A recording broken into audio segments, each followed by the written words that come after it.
আসসালামু আলাইকুম। এখন দেখবেন সংবাদ শিরোনাম। আদানির কাছ থেকে বিদ্যুৎ ক্রয়ে উৎকোচ নেন আওয়ামী লীগের ৬-৭ জন প্রভাবশালী। তথ্য জাতীয় কমিটির বিবেচনা করে অসম চুক্তি বাতিল করতে পারবে নির্বাচিত সরকার। ছাত্রলীগের সাদ্দামের স্ত্রী সন্তানের জানাজায় অংশ নিতে না পারার খবরে আলোচনা সমালোচনা।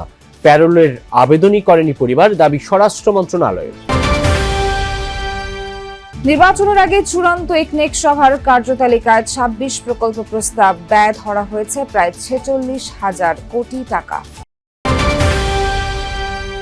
সাফ নারী ফুটসালের প্রথম আসরে চ্যাম্পিয়ন হয়ে বাংলাদেশ দলের বাজিমাত, মালদ্বীপের জালে সাবিনা সোনিয়াদের ১৪ গোল।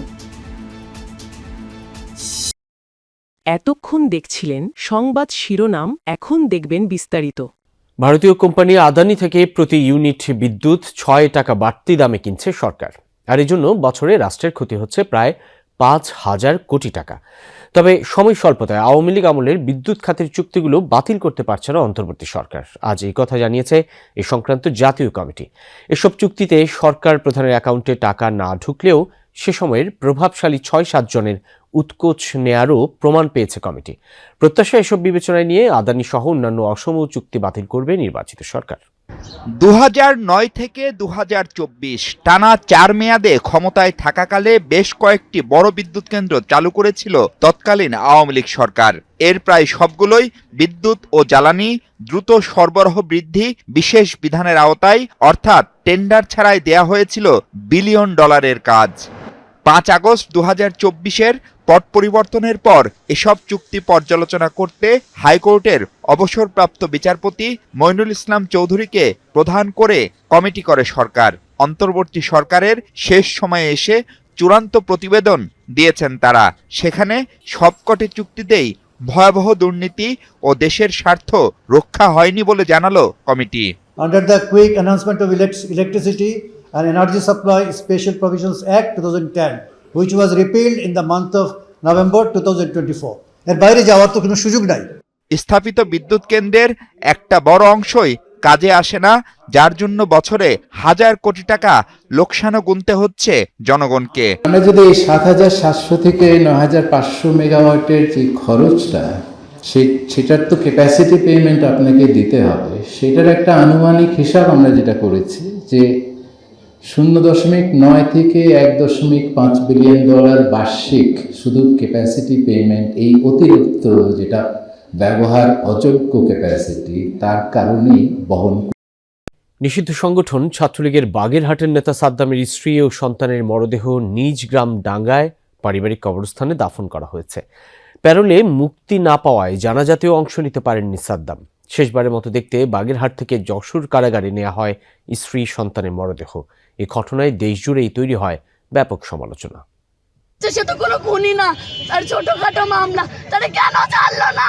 কারাফটকেই শেষবারের মতো দেখলেন মৃত স্ত্রী আর শিশু সন্তানকে। জানাজায় অংশ নেওয়ার সুযোগ হয়নি নিষিদ্ধ সংগঠন ছাত্রলীগের বাগেরহাট সদর শাখার সভাপতি জুয়েল হাসান সাদ্দামের। অনলাইন অফলাইন সবখানেই এই নিয়ে চলছে আলোচনা সমালোচনা। প্রশ্ন উঠেছে জানাজায় অংশ নিতে কেন প্যারোলে মুক্তি পেলেন না সাদ্দাম। বাগেরহাট জেলা প্রশাসক বলছেন, প্যারোলে মুক্তির জন্য তার বরাবর আবেদন করেছিল সাদ্দামের পরিবার, কিন্তু বন্দী যশোর কারাগারে থাকায় বিষয়টি তার এখতিয়ারে নেই বলে জানান ডিসি। যোগাযোগ করতে বলা হয় যশোরে। আমাদের এই জুরিসডিকশন সীমাবদ্ধতার কারণে আমরা যশোরে যেতে বলেছি পরবর্তী, এবং আমরা যশোর কারাগারেও কিন্তু আমরা আমাদের জেল সুপার মহোদয়ের মাধ্যমে বলে দিয়েছি যে এরকম একটা বিষয় সেখানে যাচ্ছে আর কি। তো তারা পরবর্তীতে আর করেননি। যশোর জেলা প্রশাসন এক বিজ্ঞপ্তিতে জানিয়েছে, সাদ্দামের পরিবার তাদের কাছে প্যারোলে মুক্তির জন্য কোনো আবেদন করেননি। সাদ্দামের ভাই শহীদুল ইসলাম দাবি করেছেন, তাদের এক স্বজন প্যারোলে মুক্তির আবেদন করার জন্য যশোর জেলা প্রশাসনের কার্যালয়ে যান, কিন্তু শনিবার হওয়ায় কার্যালয় বন্ধ ছিল। গেট থেকে একজন তাদেরকে বাগেরহাটে আবেদন করার পরামর্শ দেন। আমাদের বলেছে যশোর ডিসি অফিস থেকে একটা ফরওয়ার্ডিং নিলে, তখন আমরা তো এখান থেকে যাওয়া সম্ভব না, আমি আবার একটা লোক পাঠাচ্ছি যশোর ডিসি অফিসে। তখন সেই ডিসি অফিসের গেটে যে তার সাথে কথা বলছে, যে তা বলছে না, এটা তো বাগেরহাটের কেস, বাগেরহাটের কেসে তো আপনি এইখান থেকে এইখানের ডিসি কিছুই করতে পারবে না।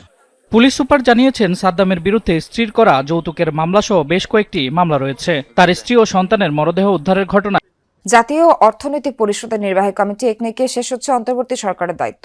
নির্বাচনের আগে চূড়ান্ত সভা আজ।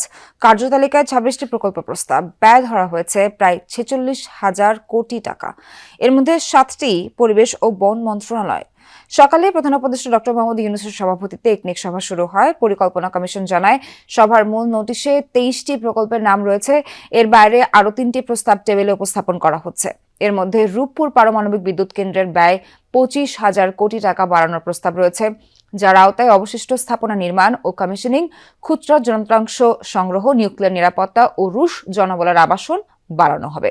এর বাইরে রাঙ্গামাটি খাগড়াছড়ি মহাসড়ক উন্নয়ন, বাংলাদেশ চীন মৈত্রী হাসপাতাল ও পরিষ্কার বায়ু প্রকল্প নিয়ে আলোচনা চলছে একনেক সভায়। মেয়াদ বাড়তে পারে চট্টগ্রামের লালখান বাজার বিমানবন্দর এলিভেটেড এক্সপ্রেসওয়ে, শাহ আমানত বিমানবন্দরের রানওয়ে ও দোহাজারী ঘুমধুম রেলপথ প্রকল্পের। আগামী 12 ফেব্রুয়ারি ত্রয়োদশ জাতীয় নির্বাচন।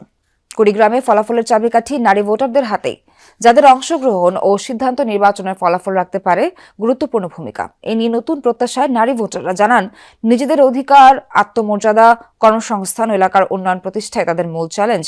ভোট দেবেন এমন প্রার্থীকে যারা কাজ করবেন নারীকে অগ্রাধিকার দিয়ে। 16টি নদ নদী বেষ্টিত উত্তরের জনপদ কুড়িগ্রাম। আসন্ন ত্রয়োদশ জাতীয় সংসদ নির্বাচনে এই জেলার 4টি সংসদীয় আসনে প্রতিদ্বন্দ্বিতা করছেন 26 জন প্রার্থী। নানা প্রতিশ্রুতি দিয়ে দিনরাত চলছে ভোটারদের মন জয়ের চেষ্টা। নদীবেষ্টিত এই জেলায় নারী ভোটার 50.22%, আর পুরুষ ভোটার 49.48%। প্রতিটি আসনেই পুরুষ ভোটারের তুলনায় নারী ভোটার বেশি। তাদের প্রত্যাশা, নারীর অধিকার, নিরাপত্তা, নারী বান্ধব কর্মসংস্থান সৃষ্টি করবে এমন প্রার্থীকেই বেছে নেবেন তারা। মহিলার ভোট ছাড়া সরকার হয় না, মহিলার ভোট ছাড়া এমপি হয় না। সেই মহিলার মজুরি হচ্ছে 200-250 টাকা। যারা নির্বাচনে জয়ী হয়ে আসবেন তাদের কাছে একজন নারী ভোটার হিসাবে আমার প্রাপ্তি, কুড়িগ্রাম জেলার যেন বাল্যবিবাহ মুক্ত জেলা হিসাবে পরিচিতি লাভ করে, নারীদের ক্ষমতায়ন নিশ্চিত হয়। তো একজন নারী ভোটার হিসেবে আমি প্রত্যাশা রাখি এটা যেই প্রথম আসরেই চ্যাম্পিয়ন হয়েছে বাংলাদেশ নারী ফুটসাল দল। রোববার মালদ্বীপকে হারিয়ে এই শ্রেষ্ঠত্ব অর্জন করেছেন সাবিনা খাতুনরা। থাইল্যান্ডের ব্যাংককে নিজেদের শেষ ম্যাচে বাংলাদেশ নারী ফুটসাল দল 14-2 গোলে উড়িয়ে দিয়েছে মালদ্বীপকে। ম্যাচের শুরু থেকে বাংলাদেশ মালদ্বীপের উপর আক্রমণ শানাতে থাকে। প্রথমার্ধে 6-1 গোলে এগিয়ে ড্রেসিং রুমে ফেরেন সাবিনা মাসুরারা। দ্বিতীয়ার্ধে বাংলাদেশ আরও 8 গোল করে। এই টুর্নামেন্টে এটাই কোন দলের সর্বোচ্চ গোলের কীর্তি। ফলে 6 ম্যাচে 16 পয়েন্ট নিয়ে শিরোপা বাংলাদেশের মেয়েদের। অধিনায়ক সাবিনা খাতুন আজ সর্বোচ্চ 4টি গোল করেন। এই টুর্নামেন্টে তার গোল সংখ্যা 13। তার নেতৃত্বে বাংলাদেশ টানা 2বার সাফ ফুটবলের পর ফুটসালেও চ্যাম্পিয়ন হয়েছে।